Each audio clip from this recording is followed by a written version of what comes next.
بسم اللہ الرحمن الرحیم۔ آج ہم مسلم لاء سیریز کے ایک اور لیکچر کو ڈسکس کرنے جا رہے ہیں، اور آج کے ٹاپک کا نام ہے قیاس۔ یہ مسلم لاء کی جو سورسز ہیں، پرائمری اور سیکنڈری، اور پہلی قرآن کی دوسری سنت کی۔ اب قیاس کی اگر ڈیفینیشن کی بات کریں تو لٹرل میننگ کی بات کریں تو لٹرل میننگ قیاس کے ہوتے ہیں میجر کرنا، اکارڈ کرنا یا ایکول کرنا، ٹھیک ہے، دو چیزوں کو کمپیئر کرنا، ان کو برابر کرنا کسی طریقے سے۔ اسے انگلش میں اینالوجی بھی کہتے ہیں، اینالوجیکل ڈیڈکشن۔ سر عبد الرحیم جو مسلم لاء کے ایک بہت بڑے اسکالر ہیں، انہوں نے اسے ڈیفائن کیا ہے ایز قیاس is a process of deduction by which the law of text is applied to cases which do not covered by the language are governed by the reason of the tax.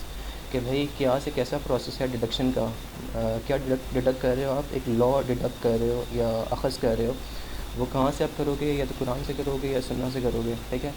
اور یہ ایک ایسا law ہوگا جو through text یا language کے اندر directly اس کی بات نہیں کی جا رہی، بلکہ آپ دو چیزوں کو کمپیئر کر کے اینڈ دین جو ہے وہ ایک لاء تشکیل دینے کی کوشش کرتے ہو۔ اس کی ایگزامپلز جو ہیں میں آنے والی سلائڈس کے اندر دوں گا کہ کیسے جو ہے اگر ایک ٹائم پیریڈ کے اندر ایک بات کی جا رہی تھی ایک کسی کیس کے اوپر، اور پھر کسی دوسرے ٹائم پیریڈ کے اندر جب ٹیکنالوجیکل ایڈوانسمنٹس ہوئی، سوسائٹی چینج ہوئی، تو کیسے جو ہے دو چیزوں کو کمپیئر کر کے ایک نیا لاء، نیا تو نہیں کہنا چاہیے، مطلب آپ نے ایک قسم کی اینالوجی یا متشابہت جو ہے وہ تشکیل دینے کی کوشش کی اور اس سے ایک لاء اخذ کیا گیا۔ پروفیسر این جے کولسن اس کو ڈیفائن کرتے ہیں، reasoning by analogy is called قیاس۔ اینالوجی اسی چیز کو کہتے ہیں کہ کمپیئر کرنا دو چیزوں کو، دیٹ از کالڈ ایز قیاس۔ اب قیاس کے اسکوپ کے اوپر اور قیاس کی اہمیت کے اوپر بات کرتے ہیں، ٹھیک ہے۔ تو سر عبد الرحیم یہ کہتے ہیں کہ قیاس ایک ایسا پروسیس ہے جو کسی لاء کو ڈسکور کرنے میں ہمیں مدد کرتا ہے، نہ کہ جیسے میں نے پچھلے سلائڈ میں کہا تھا کہ جب آپ دو چیزوں کو کمپیئر کر رہے ہو، ایک ایسی چیز جو پہلے کے زمانے میں نہیں تھی اور آج کے زمانے میں ایک نیو ٹائم پیریڈ میں نیو سوسائٹی کے اندر اس چیز کی تشکیل ہوگی، جیسے جہاز کے بارے میں یا سگریٹ کے بارے میں بات کرتے ہیں۔ پہلے کے لوگ سگریٹ نہیں پیتے تھے، ٹھیک ہے۔ سگریٹ جو ہے وہ بڑی بات کی انوینشن ہے، جب لوگوں نے پینا اسٹارٹ کیا تو کیا اسلام اس کے بارے میں کیا رولنگ دیتا ہے، ٹھیک ہے۔ تو یہ ہم کیسے ڈیڈیوس کرتے ہیں یا کیسے نکالتے ہیں، ہم اپنے جو مسلم لاء کی جو بیسک سورسز ہیں اور کسی خاص چیز کے بارے میں اسلام جو ہے وہ کس طرح کی جو ہے وہ رائے رکھتا ہے، تو ان چیزوں کو کمپیئر کر کے ہم ایک لاء کو اخذ کرنے کی کوشش کرتے ہیں، نہ کہ ایک نیا لاء بنانے کی کوشش کرتے ہیں اکارڈنگ ٹو سر عبد الرحیم۔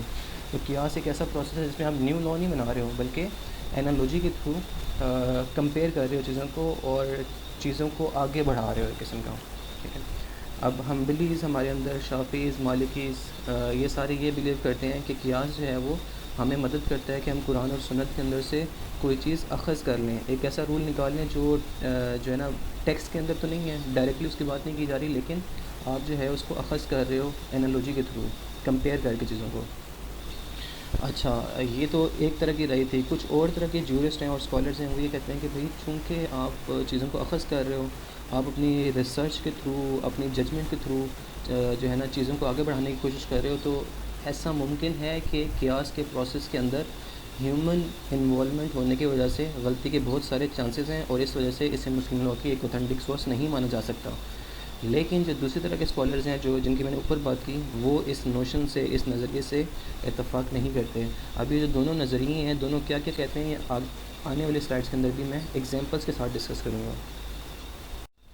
اب جو دو طرح کے آرگومنٹس ہیں جو دونوں فرقوں کے لوگ دیتے ہیں، کچھ جو ہیں وہ قیاس کے حق میں اور کچھ جو ہیں وہ اس کو ایک binding source of Muslim law نہیں مانتے ہیں۔ تو جو حق میں ہیں وہ کیا دلائل دیتے ہیں، وہ یہ کہتے ہیں کہ بھئی قرآن جو ہے وہ صرف بیسک اور فنڈامنٹل ایشوز کی بات کرتا ہے، ٹھیک ہے، یہ ڈیٹیلڈ ایشوز کی بات نہیں کرتا، یہ ایک بیسک سا جو ہے وہ رول دے دیتا ہے، اور اس کو آگے بڑھانا، اس کو کس طریقے سے سوسائٹی، وہ اس لیے یہ دلیل اس لیے بھی دی جاتی ہے کیونکہ اسلام کے بارے میں یہ کہا جاتا ہے کہ اسلام ایک بڑا فلیکسیبل ریلیجن ہے، یہ ہر طرح کے چینجنگ ٹائمز کے لیے آیا ہے، ٹھیک ہے۔ تو ایک طرح کا ٹائم جس میں ایک طرح کی ٹیکنالوجی ہے، ایک طرح کی سوسائٹی ہے، کیونکہ آپ کو پتہ ہے سوسائٹی جو ہے وہ جسٹ ہے کہ ہیومن بینگ ہے، وہ ود ٹائم چینج ہوتی رہتی ہے، ٹھیک ہے۔ تو ہر سوسائٹی کی الگ نیڈز ہوتی ہیں، الگ نیڈز کے حساب سے ان کے جو رولز ہیں وہ بھی الگ ہونے چاہیے ہیں۔ تو یہ جو پہلی طرح کے اسکالرز ہیں وہ یہ بلیو کرتے ہیں کہ قیاس اس لیے بھی ضروری ہے کیونکہ سوسائٹی چینج ہو رہی ہے، سوسائٹی کی نیڈز چینج ہو رہی ہیں، اور ہم پہ یہ فرض بنتا ہے کہ ہم چینجنگ نیڈس کے حساب سے لاس کو قرآن اور حدیث کے تھرو ان کے خلاف جا کے نہیں بلکہ انہی سے جو بیسک انسٹرکشن دی گئی ہیں انہی کو آگے لے جا کر آگے بڑھایا جائے چیزوں کو. ٹھیک ہے. پھر وہ دوسری ایک ایگزامپل کوٹ کرتے ہیں کہ بھائی جب آپ صلی اللہ علیہ وسلم کی لائف پیریڈ کے اندر کسی چیز کے اوپر کوئی ریولیوشن نہیں آتی تھی, اللہ تعالیٰ کی طرف سے وحی نہیں آتی تھی, تو آپ صلی اللہ علیہ وسلم خود جو ہے وہ اپنے اوپینین سے میٹرس کو جو ہے وہ ان کو ڈیفائن کرتے تھے یا ان کے بارے میں کوئی انسٹرکشنز دیتے تھے مسلمانوں کو. تو اس سے یہ چیز بھی پتہ چلتی ہے کہ اگر کوئی جو ہے نا وہ صاحب حیثیت ہے, وہ اچھا سوچ سکتا ہے, اچھا کام کر سکتا ہے, تو یا اجماع کے تھرو قیاس کی گنجائش ہے. ایک اور ایگزامپل جو آپ صلی اللہ علیہ وسلم کی لائف پیریڈ کے اندر سے دی جاتی ہے وہ ہے حضرت معاذ بن جبل رضی اللہ عنہ کی. یہ ایگزامپل جو ہے آپ کو قیاس کے ہر ٹاپک کے اندر کسی بک میں مل جائے گی. اس میں کیا ہوا تھا کہ آپ صلی اللہ علیہ وسلم, یہ حضرت معاذ بن جبل رضی اللہ عنہ یمن کے گورنر تھے. ٹھیک ہے. تو آپ صلی اللہ علیہ وسلم نے ان کو جب یہ جا رہے تھے اپنی گورنرشپ کے ڈیزگنیشن پر, تو آپ صلی اللہ علیہ وسلم نے ان سے پوچھا کہ بھائی بتاؤ, اگر تمہارے پاس کوئی میٹر لایا جاتا ہے, تمہارے پاس کوئی معاملہ لایا جاتا ہے, تو تم اسے کیسے جو ہے وہ جج کرو گے یا کیا اس کے بارے میں فیصلہ کرو گے. تو انہوں نے پہلے اپنا رپلائی دیا کہ میں سب سے پہلے جو ہے قرآن کی طرف سے جو گائیڈ لائنس دی گئی ہیں ان کو میں فالو کرنے کی کوشش کروں گا. یہ میں مفہوم بتا رہا ہوں حدیث کا. پھر آپ صلی اللہ علیہ وسلم نے فرمایا اگر قرآن میں تمہیں کوئی واضح ٹیکسٹ نہ ملے تو پھر تم کیا کرو گے. تو انہوں نے کہا کہ میں آپ صلی اللہ علیہ وسلم کی لائف سے, آپ صلی اللہ علیہ وسلم کی ٹریڈیشن سے جو ہے نا وہ ان کو دیکھتے ہوئے جج کرنے کی کوشش کروں گا. پھر آپ صلی اللہ علیہ وسلم نے فرمایا, دوبارہ رپلائی دیا کہ اگر پھر بھی ایسا ہو کہ میری لائف کے اندر سے بھی تمہیں کوئی خاص جو ہے نا رولنگ نہ مل رہی ہو تو پھر کیا کرو گے. تو پھر حضرت معاذ بن جبل رضی اللہ عنہ نے اپنا فائنل رپلائی دیا. انہوں نے کہا کہ بھئی پھر میں اپنے جو مجھے بہتر لگتا ہے میں وہ جو ہے وہ کام کروں گا. تو اس پہ آپ صلی اللہ علیہ وسلم نے ہیپیلی اگری کیا. ٹھیک ہے. اور یہ ایک بہت بڑی دلیل ہے قیاس کی, کہ قیاس میں بھی تو یہی ہوتا ہے کہ اگر آپ پہلے قرآن سے دیکھتے ہو پھر حدیث سے دیکھتے ہو, ٹھیک ہے, اگر وہاں سے واضح رولنگ نہیں ملتی تو آپ قرآن اور حدیث کی کچھ رولز کو پکڑتے ہو, انہی کو ایکسٹینڈ کرنے کی کوشش کرتے ہو. ٹھیک ہے. تو ہمیشہ جو ہے نا آپ یہ والی ایک حدیث جو ہے وہ آپ کوٹ کر سکتے ہیں قیاس کے آرگیومنٹ کے اندر. اچھا, جو لوگ اس کے خلاف آرگیومنٹس دیتے ہیں وہ زیادہ تر جو ہے نا شیعہ سکولز کے لوگ ہیں, ظاہری ہیں, معتزلہ ہیں, ٹھیک ہے, ابن حزم ہیں. تو یہ لوگ یہ 2-3 آیتیں قرآن کی یہ کوٹ کرتے ہیں. تو اللہ تعالیٰ نے قرآن میں فرمایا we have neglected nothing in the book, ہم نے کچھ اس بک کے اندر نیگلیکٹ کیا ہی نہیں ہے, یعنی کہ یہ بک کمپلیٹ ہے, تو اس میں کسی بھی طرح کی چینجز کی کوئی گنجائش نہیں ہے, قیاس کی کوئی گنجائش ہی نہیں ہے. ٹھیک ہے. ایک اور آیت جو وہ کوٹ کرتے ہیں یہ سورہ مائدہ کی آیت ہے. ٹھیک ہے. آخری آیت ہے قرآن کی جو سب سے آخر میں نازل ہوئی تھی. This day I have perfected your religion for you and completed my favour upon you, کہ اللہ تعالیٰ فرماتے ہیں کہ بھئی آج کے دن ہم نے جو ریلیجن اسلام ہے وہ تمہیں پورا کر دیا ہے, وہ پورا دے دیا ہے. ٹھیک ہے. اور اللہ تعالیٰ کی جو فیور ہے وہ بھی تم پہ اتار دی ہے. تو اس کا مطلب کیا ہے کہ اگر ریلیجن پورا ہو گیا ہے, قرآن اور سنت جو ہے وہ پوری طرح ریویل ہو چکے ہیں, تو پھر قیاس کی کیا ضرورت ہے, کوئی ضرورت نہیں ہے. وہ اس طرح کے آرگومنٹس پیش کرتے ہیں. ٹھیک ہے. آگے چلتے ہیں. اب قیاس کی ایگزامپلس کی بات کرتے ہیں. ٹھیک ہے. تو سب سے پہلی قیاس کی ایگزامپل ہے کہ ایک قرآن کی آیت ہے جس میں مسلمانوں کو منع کیا گیا ہے کہ جب جمعے کی اذان ہو جائے تو آپ کچھ بھی بیچ نہیں سکتے, کچھ بھی خرید نہیں سکتے. ٹھیک ہے. تو صرف اتنی انسٹرکشن ہیں کہ آپ بیچ نہیں سکتے, خرید نہیں سکتے, اور آپ کو پھر جمعے کی اذان سن کے پھر مسجد میں آنا ہے.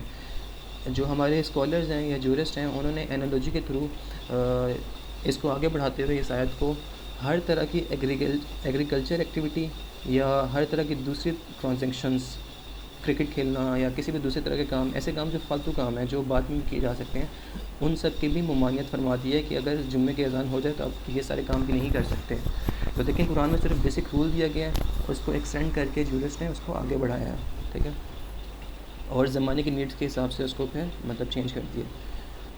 اس کے بعد ہے ایک اور حدیث ہے جس میں مطلب قرآن میں یہ حدیث میں کوئی ایسی حدیث نہیں ملتی یا کوئی ایسی بات نہیں ملتی جس میں اسموکنگ کے بارے میں کوئی رولنگ دی گئی ہو. ٹھیک ہے. تو لیکن اسکالرز جو ہیں, ہمارے کچھ اسکالرز جو ہیں, سارے نہیں, کچھ اسکالرز جو ہیں وہ اس کو حرام قرار دیتے ہیں. کیوں؟ کیونکہ وہ یہ کہتے ہیں کہ بھائی اسلام میں جو ہے سائنٹیفک ریسرچ یہ کہتی ہے کہ اسموکنگ جو ہے وہ آپ کی صحت کے لیے خطرناک ہے, اور اسلام جو ہے اور قرآن جو ہے وہ مسلمانوں کو یہ رولنگ دیتا ہے کہ ہم کوئی بھی ایسی چیز استعمال نہیں کر سکتے جس کا آپ کی باڈی کے اوپر نگیٹو یا ہارمفل افیکٹ ہے. تو اس لیے وہ یہ کہتے ہیں کہ بھائی اسموکنگ جو ہے یہ حرام ہے. تو یہ جو رولنگ ہے یہ بھی ہمارے اسکالرس نے قیاسی کے تھرو دی ہے. اب ہم ایلیمنٹس آف قیاس کو ڈسکس کر لیتے ہیں. ٹھیک ہے. اس کے 4 ایلیمنٹس ہیں. سب سے پہلے ایلیمنٹ کو ہم کہتے ہیں اصل, مطلب 4 پارٹس ہیں قیاس کے. جب قیاس کے پروسیس کو کیا جا رہا ہوتا ہے تو چار چیزوں کو دیکھا جاتا ہے. سب سے پہلے اصل ہے, ٹھیک ہے. اصل ایک عربک ورڈ ہے جس کو انگلش میں کہتے ہیں ٹیکسٹ آف قرآن. یہ قرآن کی یا حدیث کی وہ آیت ہے یا وہ بات ہے جس میں کسی رولنگ کے بارے میں یا کسی چیز کے بارے میں ڈسکس کیا جا رہا ہے. فار ایگزامپل ہم مثال کے طور پہ کہتے ہیں کہ ہم اس وقت جس چیز پہ قیاس کر رہے ہیں وہ وائن ڈرنکنگ ہے, ٹھیک ہے, کہ وائن ڈرنکنگ اسلام میں حرام قرار دی گئی ہے. شراب کے بارے میں قرآن میں واضح احکامات ہیں کہ بھئی وائن ڈرنکنگ جو ہے وہ حرام ہے, ٹھیک ہے. اچھا, آپ نے پہلے ٹیکس کی بات کی, اب آپ حکم کی بات کرو گے کہ بھئی وہ جو ٹیکس تھا قرآن کا وہ کسی خاص مسئلے کے اوپر کیا اپنی رائے دے رہے ہیں. تو یہاں پہ لا کیا کہتا ہے کہ بھئی وائن ڈرنکنگ جو ہے وہ پروہیبیشن ہے اسلام کے اندر, وہ حرام ہے بالکل, ٹھیک ہے. پھر جو تیسرا ایلیمنٹ ہے قیاس کا وہ ہے فر, ٹھیک ہے. اسے ہم برانچ بھی کہتے ہیں کہ بھئی یہ کس برانچ کے اندر آتا ہے, یہ جو وائن ہے یہ کس کیٹیگری کے اندر آتا ہے, یہ ڈرگس کی کیٹیگری کے اندر آتا ہے بیسیکلی, ٹھیک ہے. اور پھر چوتھا جو ہے وہ اس کا علہ ہے یا یہ اس کا افیکٹ ہے, ٹھیک ہے. یہ جو ڈرگس ہیں یہ کیا کام کرتے ہیں, یہ بیسیکلی انٹاکسیکیٹنگ ان کا افیکٹ ہے, ان کا بڑا خطرناک قسم کا افیکٹ ہے جو آپ کی باڈی کے لیے ہارمفل ہے. تو اب یہ چار چیزوں کو دیکھ کر آپ یہ کہہ سکتے ہیں اگر وائن ڈرنکنگ حرام ہے, کیوں, کیونکہ جو ہے نا وہ کیوں اسلام میں منع کیا گیا, کیونکہ اس کے جو افیکٹس ہیں وہ انٹاکسیکیٹنگ ہیں, ٹھیک ہے, اور یہ ڈرگ کی کیٹیگری کے اندر آتا ہے. اسی لیے وہ جو اسکالرز ہیں دوسرے جو میں نے لاسٹ سلائڈ کے اندر بتایا تھا انہوں نے سگریٹ کو بھی حرام قرار دیا ہے, کیوں, کیونکہ وہ بھی ایک جو ہے نا ڈرگ ہے اور اس کے بھی جو افیکٹس ہیں وہ بڑے انٹاکسیکیٹنگ ہیں, ٹھیک ہے.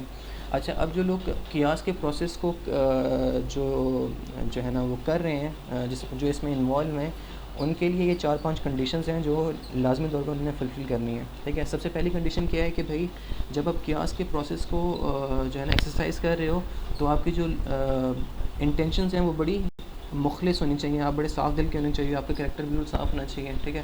اور آپ کچھ پہلوؤں کو دیکھ کر کچھ کو نظر انداز نہیں کرو گے بلکہ ایک اوور آل رول کی طرف جاؤ گے, ٹھیک ہے.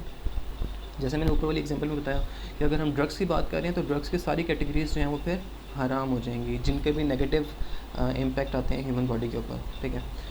اس کے بعد دوسرا پوائنٹ ہے analogy can not be made on repealed verses اور traditions.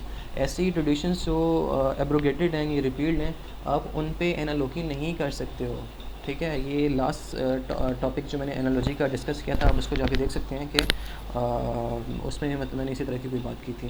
Analogy can not be made regarding inheritance rights fixation of zakat. اچھا, انالوجی جو ہے وہ آپ اس طرح کے احکامات جو قرآن میں جن کی بالکل واضح قسم کی ہدایات آ گئی ہیں, جیسے انہیریٹنس کے بارے میں بالکل صاف صاف آیتیں ہیں, آپ ان کو چینج نہیں کر سکتے ہو. فکسیشن آف زکوٰۃ کے اوپر آپ انالوجی کو جو ہے نا وہ نہیں ایکسرسائز کر سکتے ہو کیونکہ اس کے نیگیٹو کانسیکوینسز بہت زیادہ ہیں, ٹھیک ہے.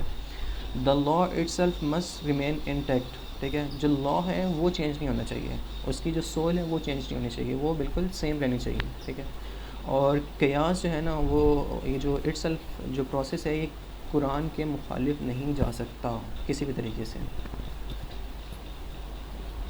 تو جی اب کنکلوژن کی طرف بڑھتے ہیں. اس کے قیاس ایک ایسا پروسیس ہے جس میں آپ لا کو اخذ کرنے کی کوشش کرتے ہو قرآن اور سنہ کے تھرو, جو اس کی بیسک سورسز ہیں, پرائمری سورسز ہیں مسلم لا کی, ٹھیک ہے. اور آپ کوئی نیو لا کریٹ نہیں کر رہے ہو, جیسے میں نے ایلیمنٹس آف قیاس کے اندر بتایا کہ کیسے آپ جو ہے نا چیزوں کو آگے لے کے بڑھتے ہو, ٹھیک ہے. آپ قرآن کے خلاف نہیں جاتے جیسے میں نے کنڈیشنز آف قیاس کے اندر بتایا, ٹھیک ہے. It is a need of the time as the world is continuously evolving. قیاس جو ہے وہ وقت کی ضرورت ہے, ٹھیک ہے. دنیا چینج ہو رہی ہے, ہر روزانہ نئی نیو ٹیکنالوجی آتی ہے, لوگوں کے رہنے سہنے کا طریقہ جو ہے وہ چینج ہوتا جا رہا ہے.